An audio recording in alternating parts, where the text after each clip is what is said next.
बच्चों, आप सब कैसे हो? सब अच्छे होंगे, सब स्वस्थ होंगे। और हमने अभी 3 किस्तों में 1857 की क्रांति के बाद का पूरा इतिहास जाना। और अब हम चल रहे हैं अपने असली हीरो। हमारी जो संस्कृति है, सनातन संस्कृति, इसमें सबसे बड़ी जो व्यवस्था है वो ये है कि हम, ईश्वर ने हमको मस्तिष्क दिया है और हम हमेशा उस मस्तिष्क के कारण अपने जीवन मूल्यों पर बोलते नहीं, सिर्फ सुनते नहीं, उन पर खुद चलकर संसार को एक संदेश देकर दुनिया से चले जाते हैं। तो उसमें हमारे राजा हरिश्चंद्र, उनके बारे में भी जानेंगे। लेकिन अभी हम चलते हैं राम के पूर्वज महाराजा रघु। महाराजा रघु अयोध्या के सम्राट थे और अलग अलग व्यक्तित्वों की अलग अलग खूबियाँ और सच की कहानियाँ आज हम और आप उसका आनंद लेंगे। घटनाएं, जीवन की घटनाएं। महाराजा रघु अयोध्या के सम्राट थे। वे भगवान श्री राम के प्रपितामह थे, बाबा थे। उनके नाम से ही उनके वंश के क्षत्रिय रघुवंशी कहे जाते हैं। एक बार महाराज रघु ने एक बड़ा भारी यज्ञ किया। जब यज्ञ पूरा हो गया तब महाराज ने ब्राह्मणों तथा दीन दुखियों को अपना सब धन दान कर दिया। महाराज इतने बड़े दानी थे कि उन्होंने अपने आभूषण, सुंदर वस्त्र, सब बर्तन तक दान कर दिए। महाराज के पास साधारण वस्त्र रह गए। वे मिट्टी के बर्तनों में काम चलाने लगे। यज्ञ में जब महाराज रघु सर्वस्व दान कर चुके तब उनके पास वर्तंतु ऋषि के शिष्य कौत्स्य नाम के एक ब्राह्मण कुमार आए। महाराज ने वर्तंतु को प्रणाम किया, आसन पर बैठाया और मिट्टी के डब्बू से, गड़ुए से उनके पैर धोए। स्वागत सत्कार हो जाने पर महाराज ने पूछा, आप मेरे पास कैसे पधारे हैं? आप मेरे पास कैसे पधारे हैं? मैं आपकी क्या सेवा करूं? कौत्स्य ने कहा, महाराज मैं आया तो किसी काम से ही था, किंतु आपने तो सर्वस्व दान कर दिया है। मैं आप जैसे महादानी उदार पुरुष को संकोच में नहीं डालूंगा। महाराज रघु ने नम्रता से प्रार्थना की, आप अपने आने का उद्देश्य तो बताएं। महाराज रघु को कहने पर कौत्स्य ने बताया, उनका अध्ययन पूरा हो गया था। अपने गुरुदेव के आश्रम से घर जाने से पहले गुरुदेव से उन्होंने गुरु दक्षिणा मांगने की प्रार्थना की। वर्तंतु ऋषि ने पहले उनको मना किया और बड़े स्नेह से कहा कि बेटा, तूने यहाँ रहकर जो मेरी सेवा की है उससे मैं बहुत प्रसन्न हूँ। मेरी गुरु दक्षिणा तो हो गई, तू संकोच मत कर, प्रसन्नता से अपने घर जा। लेकिन कौत्स्य ने जब गुरु दक्षिणा देने का हट कर लिया तो गुरुदेव को कुछ क्रोध आ गया। वे बोले, तूने मुझसे 14 विद्याएँ पढ़ी हैं, अतः प्रत्येक विद्या के लिए तू 1 करोड़ सोने की मोहर मुझ को ला कर दे। गुरु दक्षिणा के लिए 14 करोड़ सोने की मोहरें लेने कौत्स्य अयोध्या आए थे। महाराज ने कौत्स्य की बात सुनकर कहा, जैसे आपने यहाँ तक आने की कृपा की है वैसे ही मुझ पर थोड़ी सी कृपा और करें। 3 दिन तक आप मेरी अग्निशाला में ठहरें। रघु के यहाँ से एक ब्राह्मण कुमार निराश लौट जाए, यह तो बड़े ही दुख एवं कलंक की बात होगी। मैं 3 दिन में आपको गुरु दक्षिणा का कोई ना कोई प्रबंध अवश्य कर दूंगा। कौत्स्य ने अयोध्या में रुकना स्वीकार कर लिया। महाराज ने अपने मंत्री को बुलाकर कहा, यज्ञ में सभी सामंत नरेश कर दे चुके हैं, उनसे दोबारा कर लेना अब न्याय नहीं है। लेकिन कुबेर जी ने मुझे कभी कर नहीं दिया है। वे देवता हैं तो क्या हुआ, कैलाश पर रहते हैं, इसलिए पृथ्वी के चक्रवर्ती सम्राट को उन्हें कर देना चाहिए। मेरे सब अस्त्र शस्त्र मेरे रथ में रखवा दो। मैं कल सवेरे कुबेर पर चढ़ाई करूँगा। आए रात को मैं उसी रथ में सोऊंगा। जब तक ब्राह्मण कुमार को गुरुदक्षिणा न मैं दे पाऊँ तब तक मैं राजमहल में पैर नहीं रख सकता। उस रात महाराज रघु रथ में ही सोए, लेकिन बड़े सवेरे उनका कोषाध्यक्ष उनके पास दौड़ा दौड़ा आया और कहने लगा, महाराज खजाने का घर सोने की मोहरों से ऊपर तक भरा पड़ा है। रात में उसमें मोहरों की वर्षा हुई है। महाराज समझ गए कि कुबेर जी ने यह मोहरों की वर्षा की है। महाराज ने सब मोहरों का ढेर लगवा दिया और कौत्स्य से बोले, आप इस धन को ले जाएं। कौत्स्य ने कहा, मुझे तो गुरु दक्षिणा के लिए 14 करोड़ मोहरें चाहिए, उससे अधिक एक मोहर भी मैं न लूँगा। महाराज ने कहा, लेकिन यह धन आपके लिए ही आया है, ब्राह्मण का धन अपने यहाँ नहीं रख सकते, आपको ही यह सब लेना पड़ेगा। कौश ने बड़ी दृढ़ता से कहा, महाराज मैं ब्राह्मण हूँ, धन का मुझे करना क्या है, आप इसका चाहें जो करें, मैं तो एक मोहर अधिक नहीं लूँगा। कौश 14 करोड़ मोहरें लेकर चले गए। शेष मोहरें महाराज रघु ने दूसरे ब्राह्मणों को दान कर दी। एक राजा की जीवन यात्रा का हमने सुंदर प्रसंग देखा। अब दूसरे राजा के पास चलेंगे, महाराजा दिलीप के पास। अयोध्या के चक्रवर्ती सम्राट महाराजा दिलीप के कोई संतान नहीं थी। एक बार वे अपनी पत्नी के साथ गुरु वशिष्ठ के आश्रम में गए और पुत्र पाने के लिए महर्षि से प्रार्थना की। महर्षि वशिष्ठ ने ध्यान करके राजा के पुत्र न होने का कारण जान लिया और बोले, महाराज आप देवराज इंद्र से मिलकर जब स्वर्ग से पृथ्वी पर आ रहे थे तो आपने रास्ते में खड़ी कामधेनु को प्रणाम नहीं किया। शीघ्रता में होने के कारण आपने कामधेनु को देखा तक नहीं। कामधेनु ने आपको शाप दे दिया है कि उनकी संतान की सेवा किए बिना आपको पुत्र नहीं होगा। वशिष्ठ जी ने बताया। महाराजा दिलीप बोले, गुरुदेव सभी गायें कामधेनु की संतान है, गौ सेवा तो बड़े पुण्य का काम है, मैं गायों की सेवा करूंगा। वशिष्ठ ने बताया, मेरे आश्रम में जो नंदिनी नाम की गाय है ना, वह कामधेनु की पुत्री है, आप उसी की सेवा करें। महाराज दिलीप सवेरे ही नंदिनी के पीछे पीछे वन में गए। नंदिनी जब खड़ी होती तो वह खड़े रहते, वह चलती तो उसके पीछे चलते, उसके बैठने पर बैठते और उसके जल पी लेने पर ही जल पीते। वे उसके शरीर पर एक मक्खी तक नहीं बैठने देते थे। संध्या के समय जब नंदिनी आश्रम को लौटती तो उसके पीछे पीछे महाराज लौट आते। महारानी सुदक्षिणा उस गौ की सायकाल और प्रातःकाल पूजा करती थीं, रात को उसके पास दीपक जलाती थीं और महाराज गौशाला में गाय के पास घूम कर ही सोते थे। इस प्रकार 1 महीने तक महाराज दिलीप ने बड़े परिश्रम और सावधानी से नंदिनी की सेवा की। जिस दिन महाराज को गौ सेवा करते 1 महीना पूरा हो रहा था, उस दिन वन में महाराज कुछ सुंदर पुष्पों को देखने लगे और इतने में ही नंदिनी आगे चली गई। 2-4 क्षण में ही उस गाय के डकराने की बड़ी करुण ध्वनि महाराज को सुनाई पड़ी। महाराज जब दौड़कर वहाँ पहुँचे तो देखते हैं कि एक झरने के पास एक बड़ा भारी सिंह उस सुंदर गाय को दबाए बैठा है। सिंह को मारकर गाय को छुड़ाने के लिए महाराज ने धनुष चढ़ाया, किंतु जब तरकस से बाण निकालने चले तो दाहिना हाथ उनका तरकस में ही फंस गया, चिपक गया। आश्चर्य में पड़े महाराज दिलीप ने सिंह ने मनुष्य की भाषा में कहा, राजन मैं कोई साधारण सिंह नहीं हूँ, मैं भगवान शंकर का सेवक हूँ, अब आप लौट जाइए। जिस काम को करने में आपका बस न चले उसे छोड़ देने में कोई दोष नहीं होता। मैं भूखा हूँ, यह गाय मेरे भाग्य से यहाँ आ गई है, इससे मैं अपनी भूख मिटा लूँगा। महाराज दिलीप बड़ी नम्रता से बोले, आप भगवान शंकर के सेवक हैं, इसलिए मैं आपको प्रणाम करता हूँ। सत्पुरुषों के साथ बात करने तथा थोड़े क्षण भी साथ रहने से मित्रता हो जाती है।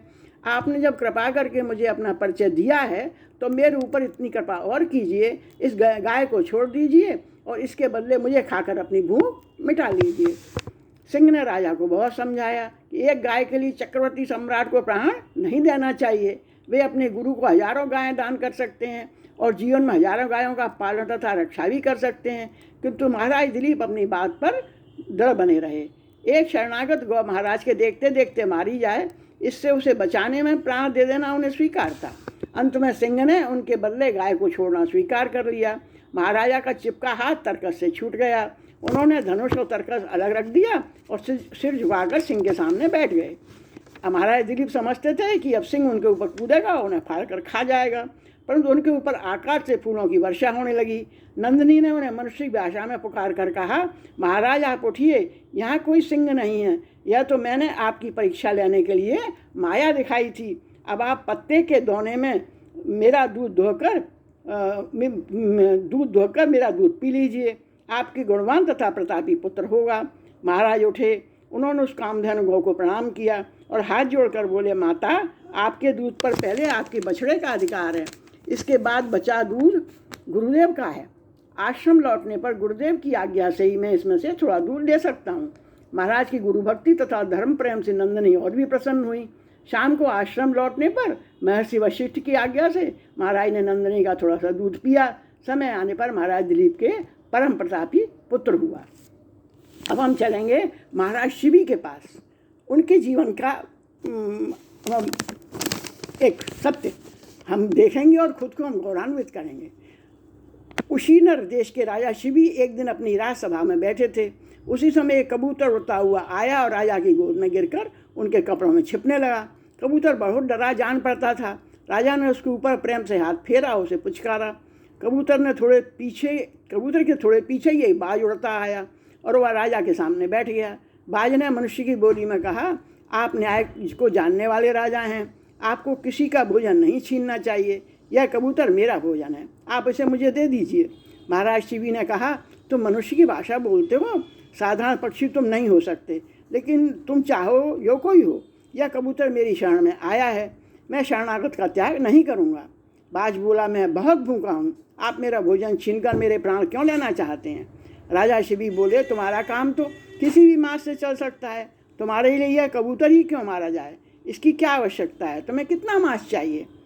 बाज कहने लगा, महाराज, कबूतर मरे या दूसरा कोई प्राणी मरे, मांस तो किसी को मारने से ही मिलेगा ना। सब प्राणी आपकी प्रजा हैं, सब आपकी शरण में हैं, उनमें से जब किसी को मारना ही है तो इस कबूतर को ही मारने में मुझे क्या दोष है? मैं तो ताज़ा मांस खाने वाला प्राणी हूँ और अपवित्र मांस मैं खाता नहीं, मुझे कोई लोभ भी नहीं है। इस कबूतर के बराबर तौलकर किसी पवित्र प्राणी का ताज़ा मांस मुझे दे दीजिए, मेरी भूख उतने से मिट जाएगी। राजा ने विचार किया और बोले, मैं दूसरे किसी प्राणी को नहीं मारूंगा, अपना मांस ही मैं तुमको दे दूंगा। बाज बोला, ये कबूतर के लिए आप चक्रवर्ती सम्राट होकर अपना शरीर क्यों काटते हैं? आप फिर से सोच लीजिए। राजा ने कहा, बाज, तुम्हें तो अपना पेट भरने से काम है, तुम मांस लो और अपनी भूख मिटाओ। मैंने सोच समझ लिया है, मेरा शरीर अमर नहीं है, शरण में आए एक प्राणी की रक्षा में शरीर लग जाए, इससे अच्छा इसका दूसरा कोई उपयोग मुझे नहीं दिखता। महाराज की आज्ञा से वहाँ कांटा मंगवाया गया, एक पल्ले में कबूतर बैठाया गया, दूसरे पल्ले में महाराज ने अपने हाथ से काटकर अपनी बाएं भुजा रख दी, लेकिन कबूतर का पल्ला भूमि से उठा ही नहीं। महाराज शिवी ने अपना एक पैर काट कर रख दिया और फिर भी कबूतर भारी रहा, दूसरा पैर भी काट कर चढ़ा दिया, इतने पर भी कबूतर का पल्ला भूमि पर टिका रहा। महाराज शिवी का शरीर रक्त से लथपथ हो गया था, लेकिन उन्हें इसका कोई दुख नहीं था। अब की बार वे स्वयं पल्ले पर बैठ गए और बाज से बोले, तुम मेरे इस देह को खाकर अपनी भूख में डालो। महाराज जिस पल्ले पर बैठे थे वह पल्ला इस बार भारी होकर भूमि पर टिक गया और कबूतर का पल्ला ऊपर उठ गया था। लेकिन उसी समय सबने देखा कि बाज तो साक्षात देवराज इंद्र के रूप में प्रकट हो गया है और कबूतर बने अग्नि देवता भी अपने रूप में खड़े हैं। अग्नि देवता ने कहा, महाराज, आप इतने बड़े धर्मात्मा हैं और आपकी बराबरी में तो क्या विश्व में कोई भी नहीं कर सकता। इंद्र ने महाराज का शरीर पहले पहले के जैसा ठीक कर दिया और बोले, आपके धर्म की परीक्षा लेने के लिए हम लोगों ने यह बाज और कबूतर का रूप बनाया था, आपका यश अमर रहेगा। दोनों देवता महाराज की प्रशंसा करके उन्हें आशीर्वाद देकर अंतर्ध्यान हो गए। अब हम देखेंगे एक महिला का त्याग। हमने सुना है, लेकिन उसके जीवन में एक बार फिर झांकेंगे और उन यादों को ताज़ा करेंगे। पन्नाधाय